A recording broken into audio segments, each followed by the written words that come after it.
وسلم دائما أبدا على حبيبك خير الخلق كلهم يا رب بالمصطفى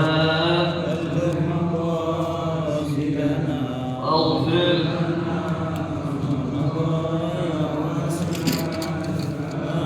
محمد سيد الكونين والثقلين والفريقين من عرب ومن عجم يا رب بالمصطفى بلغ سيدنا واغفر لنا ما مضى واسعا اللهم صل وسلم وبارك عليه وعلى آله. الفاتحة لحضرة سيدنا وحبيبنا وشفيعنا رسول الله محمد بن عبد الله صلى الله عليه وآله وصحبه وسلم، إلى أرواح الأنبياء والمرسلين والملائكة المقربين، وإلى أرواح أزواج رسول الله أجمعين وأمهات المؤمنين وأهل بيت رسول الله أجمعين والخلفاء الراشدين ساداتنا أبي بكر وعمر وعثمان وعلي وأصحاب رسول الله أجمعين والتابعين والتابعين التابعين ومن تبعهم بإحسان إلى يوم الدين من العلماء العاملين والأولياء الشهداء والصالحين والأئمة المجتهدين، وإلى أرواح جميع ساداتنا آل أبي علوي وذوي المغفور عليهم أجمعين، وإلى أرواح والدينا وأمهاتنا وأجدادنا وجداتنا ومشايخنا ومعلمينا وأساتذتنا وعلمائنا وذوي الحقوق الواجبات علينا وجميع أهل الأمور من المسلمين والمسلمات والمؤمنين والمؤمنات أن الله تعالى يغشاهم بالرحمة والمغفرة سبحانه وجنة، أن الله تعالى يغفر لهم ويرحمهم ويعلي درجاتهم والجنة وينفعنا والمسلمين ببركاتهم وكراماتهم وامداداتهم وعلومهم ونفعاتهم وبركاتهم في الدين والدنيا والآخرة. ثم الفاتحة على نية الفتوح والنموح والرسوخ والتوبة النصوح وصلاح الجسد والروح، وإلى حضرة النبي محمد صلى الله عليه وآله وصحبه وسلم. الفاتحة. أعوذ بالله من الشيطان الرجيم.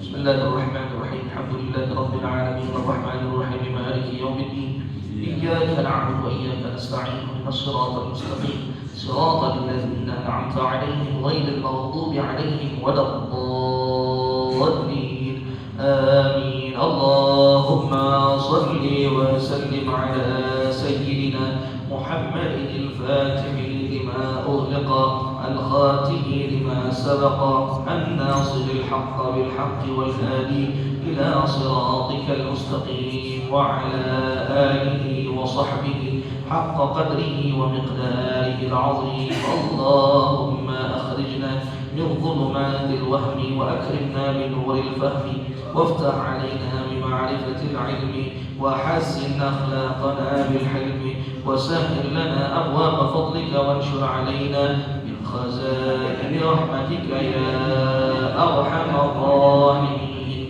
السلام عليكم ورحمة الله وبركاته.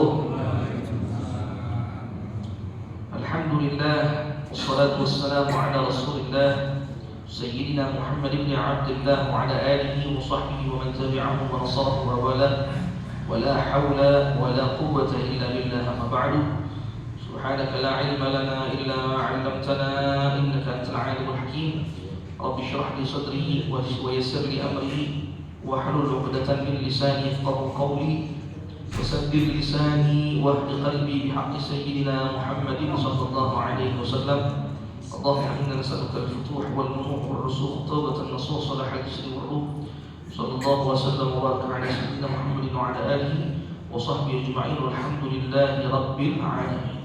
Para jamaah sekalian rahmat Allah Subhanahu wa taala, alhamdulillah kita Allah jumpakan kembali, yang mudah-mudahan Allah senantiasa memberikan keberkahannya dan rahmatnya untuk kita semua, amin ya rabbal alamin. Dan kita akan melanjutkan tahsin daripada suratul Qari'ah. Surah Qari'ah kemarin kita udah sampai ayat yang ke-7. Ayat yang ke-7 ya. Sekarang kita akan lanjutkan ayat yang ke-8, 9, 10 dan 11. 4 ayat lagi insyaallah, mudah-mudahan selesai hari ini. Ya. Kita langsung aja bahas ayat yang ke-8. Ya.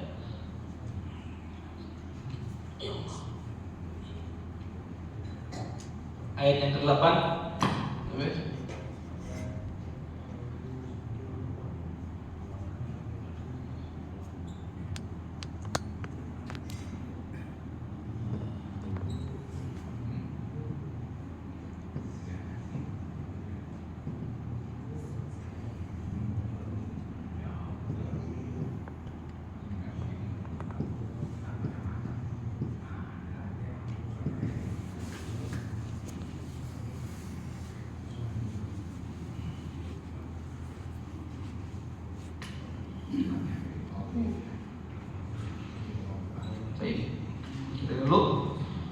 Ini ayat yang ke-8. Ya, insyaallah enggak ada yang sulit di sini. Wa amma man khaffat mawazinuh. Ya, yang perlu ditekankan adalah mim bertasydid, ya mim musyaddadah kita baca ghunnah 2 harakat. Wa amma man. Jadi jangan kita baca wa amma man. Kalau kita baca wa amma man, mim yang bertasydid ini enggak ada ghunnah. Jadi harus kita tekan wa amma man, ya gitu. Wa amma man, ya begitu. Terus man khaffat, ya di sini bertemu kha jadinya izhar. Jadinya izhar. Jadi enggak ada dengung di situ. Ya, dibaca jelas man khaffat. Man khaffat. Nah, karena ini huruf ta ada sifat hams, maka kita harus baca khaffat. Khaffat. Khaffat. Ah, gitu. Jadi ada sifat hams. Ya, ada sifat hams. Jadi enggak bisa dibaca khaffat. Khaffat. Enggak ada sifat hams di situ. Kita harus baca khaffat sama kayak thaqulat. Khaffat. Ah, gitu. Ya. Jadi kalau sebelum kan wa amma man thaqulat mawazinuh. Thaqulat ini khaffat mawazinuh gitu. Ya, jadi harus ada sifat hams. Ya, baik. Dan juga balik lagi di sini wa amma berapa harakat dibaca? 2 harakat. Jangan lebih dari 2 harakat. Jangan wa amma man khaffat. Untuk panjang kan? Baca aja wa amma man. Jadi jangan panjang. Terus khaffat mawazinuhu. Mawa dibaca berapa? 2 harakat juga. Mawa 2 harakat, zi dibaca sama 2 harakat. Mawazinuh. Nah, kalau waqaf haknya kita baca sukun. Kalau waqaf, ya kalau kita baca putus, kalau kita baca berhenti, haknya kita baca sukun. Wa amma man khaffat mawazinuh. Ah, baik. Ayat berapa tadi? 8. Wa amma man khaffat mawazinuh fa ummuhu hawiyah.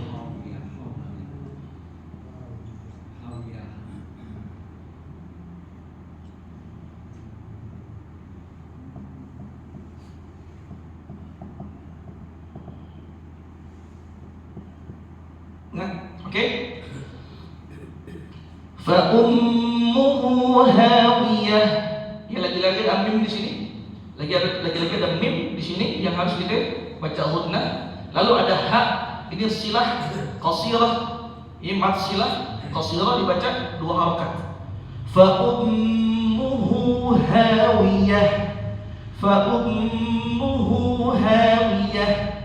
Ya, asalnya hawiyatun. Asalnya hawiyatun, tapi karena kita baca apa? Waqaf, kita sukunkan. Ya, jadi dibaca ha. Nah, kalau kita mau sambung ayat 8 dan ayat 9, maka hu di sini kita baca berapa? 2 harakat. Wa amma man khaffat mawazinuhu fa ummuhu hawiyah. Gitu. Ya, kita baca. Enggak boleh kita baca begini nih, umpamanya wa amma man khaffat mawazinuhu fa ummuhu hawiyah. Boleh enggak? Enggak boleh. Kenapa? Karena kita baca wasal. Kalau kita baca wasal, apa? Huruf yang terakhir harokatnya kita baca. Oke, huruf yang terakhir harokatnya kita baca. Begitu. Jadi kalau membaca Quran yang baik dan benar itu kayak begitu. Lalu gimana kalau ada orang umpamanya dia baca Quran, dia wasal. Dia wasal, tapi mohon maaf, huruf terakhirnya harokatnya nggak dibaca. Harokatnya nggak dibaca. Nah, itu termasuk al-lahnul khafi, kesalahan kecil. Itu termasuk kesalahan kecil. Kalau terjadi di Fatihah, umpamanya, kalau terjadi di Fatihah itu nggak sampai membatalkan sholat. Kalau terjadi di Fatihah nggak membatalkan sholat, tapi bagi orang itu hukumnya wajib untuk belajar dan membetulkan itu bacaan. Makanya kalau besok misalnya kita dengar orang baca Fatihah nih, dibaca wasal, tapi ujungnya disukunin. Alhamdulillahi rabbil alamin arrahmanir rahim maliki yaumiddin. Jadi gitu udah. Ikut aja. Ya karena itu hanya sebatas al-lahnul khafi, kesalahan kecil yang insyaallah enggak sampai membatalkan salat. Kecuali kalau misalnya apa? Al-lahnul jali, kesalahan besar, maka itu berpotensi akan membatalkan salat. Jadi seperti itu. Demikian juga ini juga kalau misalnya orang baca wa amma man khaffat mawazinuhu fa ummuhu hawiyah, jadi masalah ini. Karena kenapa?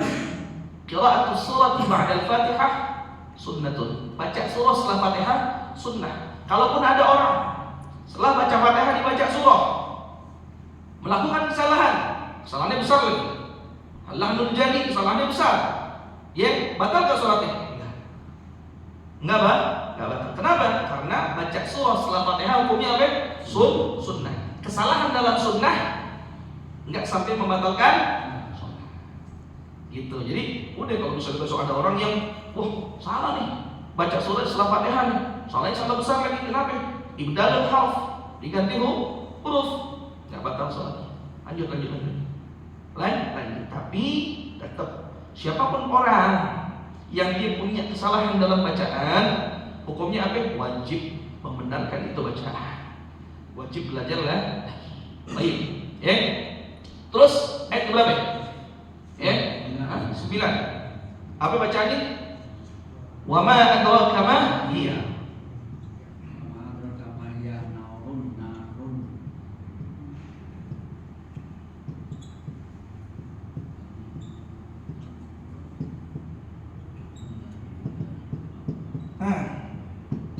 Sini ada yang beda.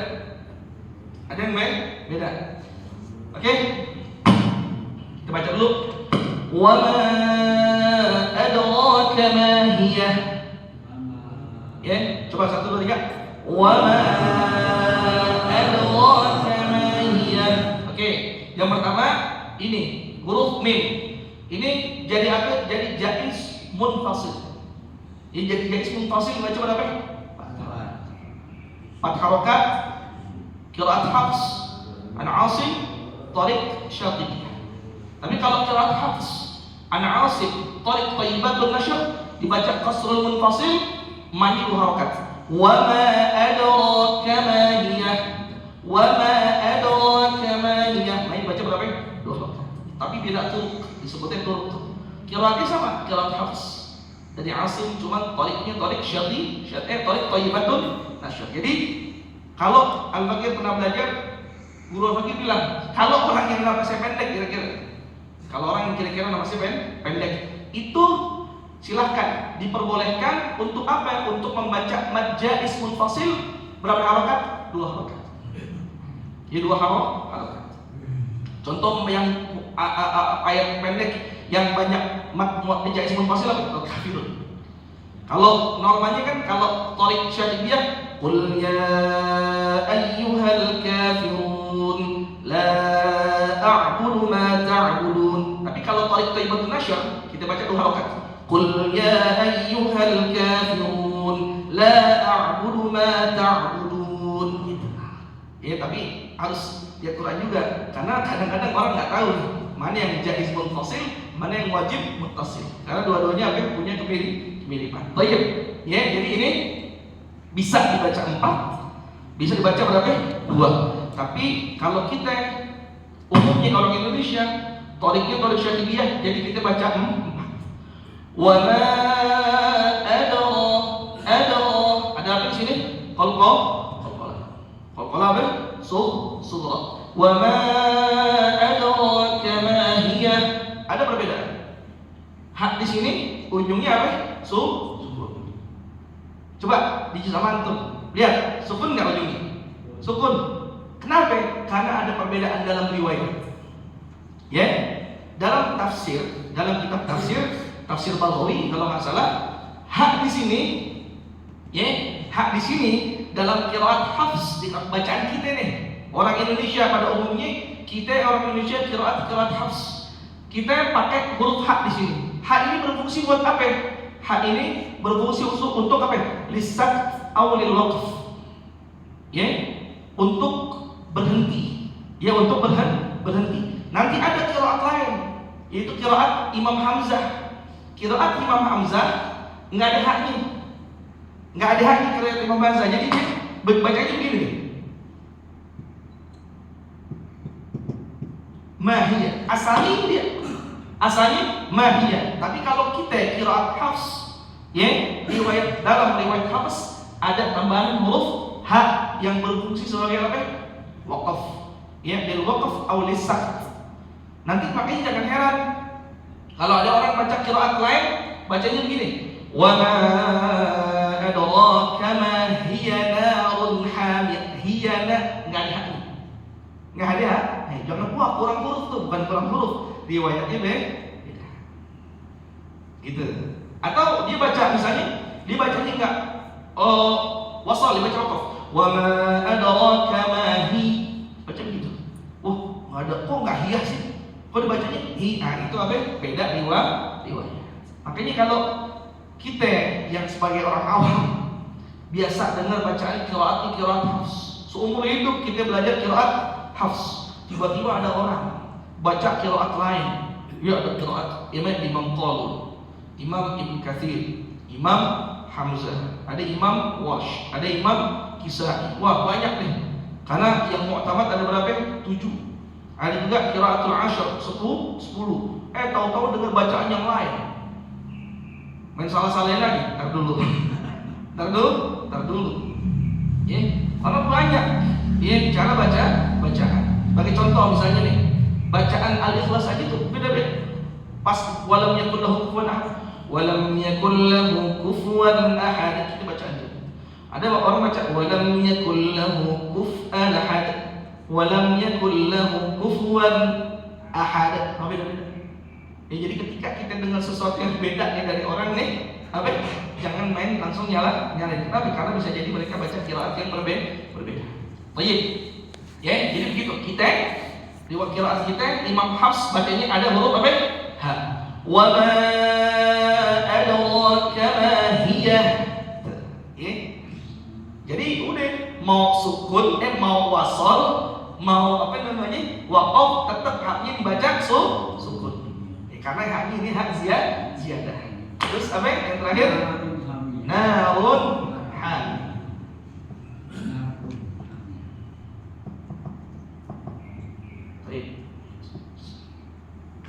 Jadi kalau kita misalnya baca wasal, wa ma adraka ma hiya narun hamiyah. Wa ma adraka ma hiya narun hamiyah. Gitu. Jangan nanti, wah nih kok sukun nih. Jangan kita sok-sokan mohon maaf apa sendiri. Wa ma adraka ma hiya narun hamiyah. Salah. Tetap dibaca sukun, mau dia wasal maupun dia kalau baca wasal, kalau baca waqaf diketahuan deh.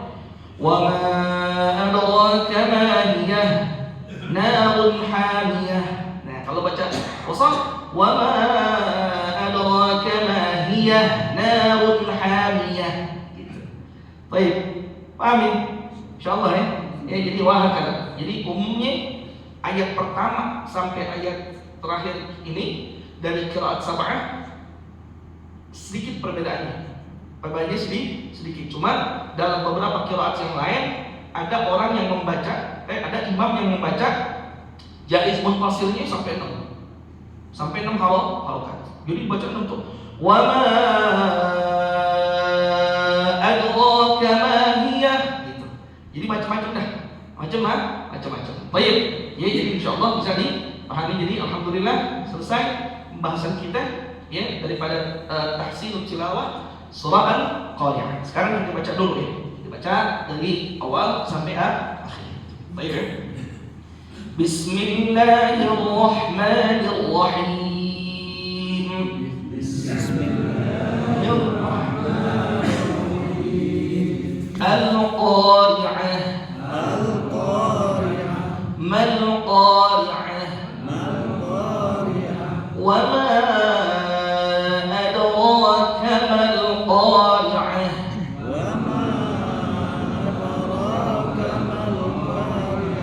يوم يكون الناس كالفراش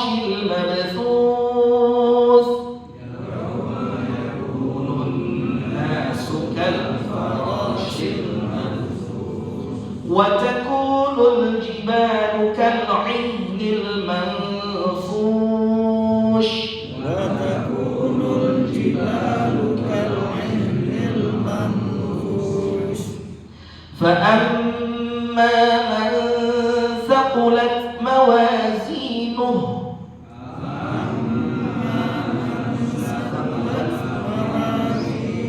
فهو في عيشة راضية وأما من خفت موازينه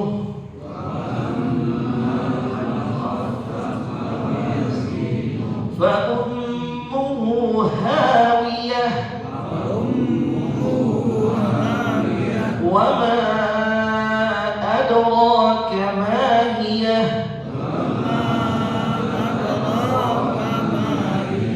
نار حامية.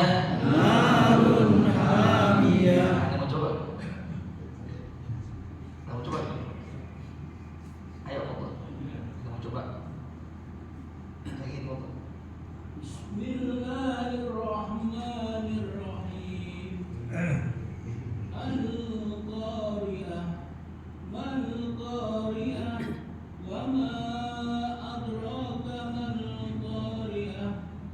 Yauma yakunun nasu kal-farasil mabsus wa takunul jibalu kal-ihnil manfus. Fa amma man saqulat mawazinuhu fa huwa fi 'ishatin radiyah wa amma man khaffat mawazinuhu fa ummuhu hawiyah wa ma adraka ma hiya narun hamiyah. Baik, yang pertama kalau kita baca alif lam, al itu nggak ada gunnah di situ, jadi nggak ditahan. Jangan sampai kita baca al-qari'ah, langsung aja alhamdu. Itu pertama, lamnya jangan ditahan. Yang kedua, kita harus bisa membedakan bainal hamzah wal ain, antara hamzah dan ain. Ya, hamzah dan ain sama-sama huruf halq yang keluar dari tenggorokan. Ya, tapi ain itu wastal lisan, wastal halq. Jadi sini, jadi au. Jadi al-qari'ah, segitu. Bukan suara hidung. Bukan suara hidung. Jadi bukan al-qari'ah, jadi bukan bukan lagi suara hidung, tapi suara apa? Tenggorokan di sini nih. Situ. Ya. Tuh. Terus apa namanya? Kita juga shin tuh tebal tuh. Jadi sha, shi, shu, bash. Ya. Kal farashil, shil. Ya tebal. Sha, shi, shu, bash. Kalau kita ngomong Inggris itu bahasa Inggris itu, kalau bahasa Inggris ada kata ganti buat perempuan. Itu she is. Nah, gitu. She is, itu mirip seperti itu. Yang kedua, yang selanjutnya apa? Madzus, huruf sa. Ya, menyetak. Itu di mana makhluknya? Taraful lisan ma'a thanaya al-'ulya. Ujung lidah menempel dengan apa? Gusi bagian gigi seri bagian atas. Jadi ujung lidah madzus, tasi, subas, madzus. Kalau kita panjangin mirip kayak ular pada jadi begitu. Ya. Nah, juga apa namanya yang kalau kita baca misalnya wa ma adraka ma hiya kama hiya, jangan kita baca wa ma adraka ma hiya kama. Jadi seakan-akan namanya kafnya dipanjang gitu. Ya. Enggak apa-apa. Ya, artinya kesalahan kecilnya ya insyaallah masih bisa apa namanya ditolerir, tapi itu dia wajib bagi kita Ketika ini resikonya belajar begini. Resikonya belajar Quran begini. Ketika kita tahu kesalahan kita di mana, baca Quran nih, di mana salahnya, maka wajib buat kita membetulkan bacaan itu. Ya, membetulkan bacaan ini itu. Ya. Wahakala. Al-Bagir pernah dapat cerita dari salah satu guru, ya. Ini beliau udah jadi qori nasional, masya Allah. Udah jadi qori nasional, udah juara nasional. Tapi belum pernah belajar sama qori dari Mesir, belum pernah belajar sama qori dari luar negeri. Sedangkan di dunia ini qori yang paling terkenal dengan fasahatul lisan, ya dengan ilmu qiraat itu di Mesir. Datang itu qori dari Mesir di mana PTIQ Lebak Bulus, datang tamu, dosen tamu seorang qori dari Mesir. Itu beliau cerita ketika beliau belajar sama qori-qori di Indonesia nih, ya alhamdulillah akhirnya gitu, bahkan sampai juara nasional. Tapi subhanallah ketika belajar sama qori dari Mesir, ya beliau cerita sampai stres. Karena ternyata banyak banget bacaan yang dibetulin. Ini banyak banget bacaannya, banyak banget hukum-hukum tajwid ini yang diperbaiki. Nah gitu. Kenapa? Sebab kadang kefasihan lidah seseorang itu beda. Tapi ala kulli hal, selama dia masih dalam koridor yang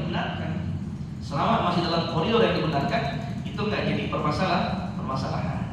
Itu yang penting apa? Yang penting di antara semua itu Fatihah itu. Fatihah jangan sampai kita salah. Karena ya man ikhtalla harfan min hurufil Fatihati batalat salat. Siapa yang kira-kira kehilangan satu huruf, salah huruf ini, hilang satu huruf atau salah satu huruf bacaan dalam bacaan Al-Fatihah, batalat salatuhu. Salatnya batal. Ya, gitu. Tapi mohon maaf, jangan nanti kita semua jadi stres nih. Waduh, dari sisi ilmu tajwid nih, waduh, ternyata sholat ini soalnya. Nah, Allah Karim, Allah Rahim. Tenang aja. Ya, kita sadar dengan kekurangan kita, makanya apa? Kita setiap sholat itu kalau bisa jangan meninggalkan doa. Rabbana taqabbal minna innaka antas sami'ul alim. Kenapa bisa turun Rabbana taqabbal minna? Kenapa? Ini dalam Al-Quran surah Al-Baqarah firman kenapa? Wa idh yarfa'u Ibrahim al-qawa'ida minal baiti wa Ismailu Rabbana taqabbal minna innaka antas sami'ul alim. Ketika Allah Subhanahu wa taala memerintahkan Nabi Ibrahim dan Nabi Ismail untuk apa? Membangun Ka'bah kembali. Ka'bah dulu pernah ada, lalu hancur di zaman Nabi Allah Nuh alaihissalam karena banjir bandang, karena air bah. Tempatnya masih ada, lokasinya masih ada, tapi nggak ada bangunan karena hancur di zaman Nabi Nuh. Nah, Allah Subhanahu wa taala perintahkan kembali Nabi Allah Ismail dan Nabi Allah Ibrahim untuk membangun kembali itu Ka'bah. Bayangin, ini adab seorang nabi. Allah yang merintahkan, Tuhan yang merintahkan. Yang ngerjain siapa? Nabi yang mengerjakan atas perintah Allah. Tapi Nabi Ibrahim di ujung tetap ngomong apa? Rabbana taqabbal minna innaka antas sami'ul alim. Ya Allah, terima. Tolong terima pekerjaan yang kami lakukan. Tolong terima pekerjaan yang kami lakukan. Innaka antas sami'ul alim. Engkau Maha mendengar, Engkau Maha mengetahui. Artinya apa? Kita disuruh sama Allah apa? Sholat. Kita udah semaksimal mungkin udah belajar fikihnya, udah belajar tajwidnya, udah belajar, tapi tetap ibadah kita pasti ada yang namanya kekurangan. Nah, kita minta sama Allah apa? Agar Allah Subhanahu wa taala terima ibadah sholat kita dengan kita baca apa? Rabbana taqabbal minna innaka antas sami'ul alim. Makanya kalau habis setiap sholat itu jangan tinggalin itu. Ya, setiap sholat di ujung doa kita baca Rabbana taqabbal minna innaka antas sami'ul alim tub 'alaina innaka antat tawwabur rahim. Kenapa? Agar ibadah kita yang banyak kurangnya diterima oleh Allah Subhanahu wa taala. Ya. Sedikit Al-Bagir dapat sebuah faedah ya dari salah seorang, kalau bilang ulama dari Hadrawut. Ya. Dikatakan bahwasanya Syekh Abdullah Sirajuddin alaihi rahmatullah, beliau mendapatkan satu riwayat yang datangnya daripada Sayyidina Abu Bakar Siddiq radhiyallahu taala anhu. Ya, pernah suatu saat ada salah seorang kalau beliau tabi'in, seorang tabi'in yang tabi'in ini namanya Sayyidina Abu Abdullah As-Sanabihi. Abu Abdullah As-Sanabihi alaihi rahmatullah radhiyallahu taala anhu, beliau datang ke kota Madinah 5 hari setelah Rasulullah sallallahu alaihi wasallam berpulang ke rahmatullah. Jadi beliau nggak nemuin Rasulullah, beliau cuma nemuin Sayyidina Abu Bakar. Makanya beliau masuk kategori apa? Tabi'in. Nah, di Madinah itu beliau berdiam selama beberapa lama dan beliau ikut sholat bermakmum kepada Sayyidina Abu Bakar Siddiq. Ya. Nah, di sholat maghrib, di setiap rakaat ketiga, itu Sayyidina Abu Bakar Siddiq habis baca Fatihah selalu baca Rabbana la tuzigh qulubana ba'da idh hadaitana wa hab lana min ladunka rahmatan innaka antal wahhab. Kalau sekali sih mendingan setiap sholat maghrib sampai ini Sayyidina Abu Abdullah As-Sanabihi penasaran, benar gak sih Sayyidina Abu Bakar tiap maghrib di rakaat ketiga baca Rabbana la tuzigh qulubana ba'da idh hadaitana wa hab lana min ladunka rahmatan innaka antal wahhab, sampai dideketin tuh. Ini sholat maghrib dideketin. Jadi sholatnya pas betul di belakang Sayyidina Abu Bakar, sampai dikatakan diriwayatkan bajunya nempel sama baju Sayyidina Abu Bakar. Saking penasarannya, bener gak Sayyidina Abu Bakar baca kayak begitu? Dan ternyata bener. Ya, ternyata bener. Seperti Rasulullah SAW itu banyak terjadi apa? Orang-orang yang murtad, yang keluar dari agama Islam. Banyak orang yang murtad, banyak orang yang mani zakah, nggak mau memerangi zakat, sehingga di situ ada timbul zaman disebut fitnatul aqidah, zaman fitnah aqidah. Nah, Sayyidina Abu Bakar Siddiq radhiyallahu taala anhu, seorang khalifah Rasulullah sallallahu alaihi wasallam, beliau sekelas beliau aja masih berlindung kepada Allah Subhanahu wa taala dari apa? Zawalul iman, dari tergelincirnya iman, dari fitnah aqidah. Jadi di sini Syekh Abdullah Sirajuddin alaihi rahmatullah itu beliau meriwayatkan kisah ini dan memberikan wasiat di zaman fitnah seperti ini, yang mana akidah umat Islam gampang tergelincir. Sebaiknya orang-orang itu mengamalkan ini, apa yang diamalkan oleh Sayyidina Abu Bakar Siddiq radhiyallahu taala anhu. Ya, Rasulullah ngamalin enggak? Enggak, Rasulullah ngamalin. Tapi Sayyidina Abu Bakar ngamalin. Ya, boleh enggak kita ngamalin? Boleh. Boleh enggak kita ngamalin? Boleh. Kata Rasulullah, "Alaikum bisunnati wa alaikum bisunnati wa sunnatil khulafa'ir rasyidin min ba'di." Kalian harus berpegang dengan sunnahku dan sunnah khulafa'ir rasyidin. Ya. Tarawih contohnya termasuk sunnah Sayyidina Umar bin Khattab, beliau yang menjadikan tarawih ini dipimpin oleh satu orang dan dikerjakan sebanyak berapa? 20 rakaat. Nah, Sayyidina Abu Bakar mengerjakan itu pada setiap sholat maghrib, dalam rakaat ketiga baca apa? Ya, bacanya sir tadi. Ya Rabbana la tuzigh qulubana ba'da idh hadaitana wa hab lana min ladunka rahmatan innaka antal wahhab. Memang boleh.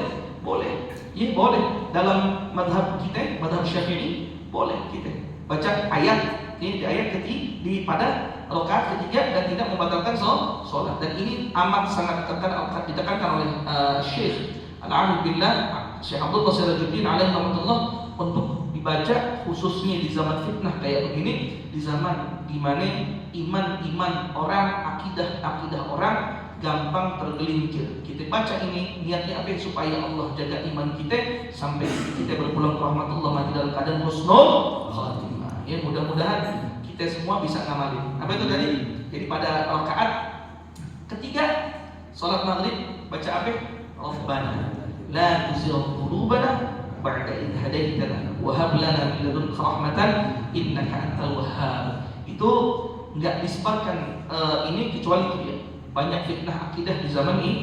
Ya, mudah-mudahan yang sampaikan ada manfaatnya dan insyaallah Allah panjangkan umur kita sampai ketemu sabda yang akan datang. Ya Rabbal alamin. Wallahu a'lam bis-shawab. Ya Rabbana i'tarafna bi annana qatarafna wa annana asrafna ala nadha ashrafna fatub alaina tawbah taghsilu kulla hawbah واستر لنا العورات وآمن الروعات واغفر لوالدينا ربي ومولودينا والأهل والإخوان وسائر الخلان وكل ذي محبة أو جيرة أو صحبة والمسلمين أجمع آمين ربي يسمع فضلا وجودا منا لا باكتساب منا